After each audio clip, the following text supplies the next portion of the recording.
All right, I'm Charlie Bronson at the compound. No, I'm not. I'm Sean Loeffler, the owner of the compound here in Oceanside, California. If you got that joke, you're not a pussy. If you didn't get that joke, you are a pussy. And if you're a pussy, you're gonna get choked out by this move. By the way, I got two of my up-and-coming fighters here. Nick Kaluza, small but he's powerful. Trust me, you don't want to fuck around with this kid. Taylor Hale, the future world champion of champions of the world of champions in the world. Taylor. So this move is called the Office.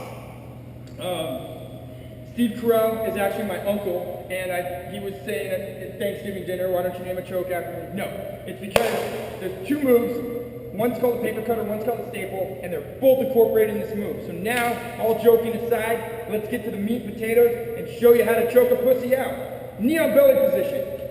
Quick overview of the knee on belly position. The knee is right below the sternum, right in the middle of the stomach is where I prefer it to be for MMA for balance reasons. The other leg is posted out like a clock, a ticking hand on a clock, so it can balance any way he wants. His south hand, which is the hand closer to Taylor's feet, Nick's south hand, is under the far side elbow, Taylor's far side away from Nick's body. And Nick's north side hand, the hand closer to the head, is behind Taylor's head. The reason I have my guys in side control or knee on belly position go under the far side elbow is so Nick can pull up on the elbow and go to mount if he wants to go to the full mount. Or Nick can pull up on the elbow and stay in the knee on belly position. Nick can stay under the elbow and go to regular side control. Nick can go to wrestler side control by staying under the elbow and switch his hips. Or if Nick does not go under the far side elbow back in the knee on belly position and he is on top of the arm, Taylor can then push Nick's knee between his legs and half guard, which we don't want.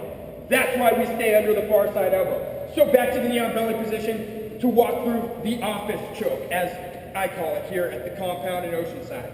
So we're under the far side elbow. The only time we're going to relinquish this is if we're going to attack, which is exactly what we're going to do to initiate this choke. We relinquish the underhook under the far side arm, and we either rape choke, forearm choke, fist choke, different variations of chokes on Taylor, on our opponent here, to get him to defend. He will defend once we threaten the choke with his close side hand. When we feel his close side hand start to defend, our knee, the south knee, slides up the body and then pins Taylor's close side arm to the ground. Knee to the ground, foot to the ground, and this is called a staple. All right, that's a staple over Taylor's arm. Nick is still behind the head. Now Nick's going to go back to attacking the throat in a gable grip position. He's going to go for the paper cutter style choke, which is initiated with his gable grip as he has it.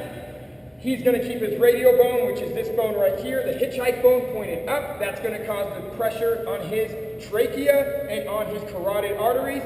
He's going to step around, Nick will. He's going to bring Taylor's head up, and he is going to initiate the office. Tap. Excellent. Once again, knee on belly position. We'll go through fast.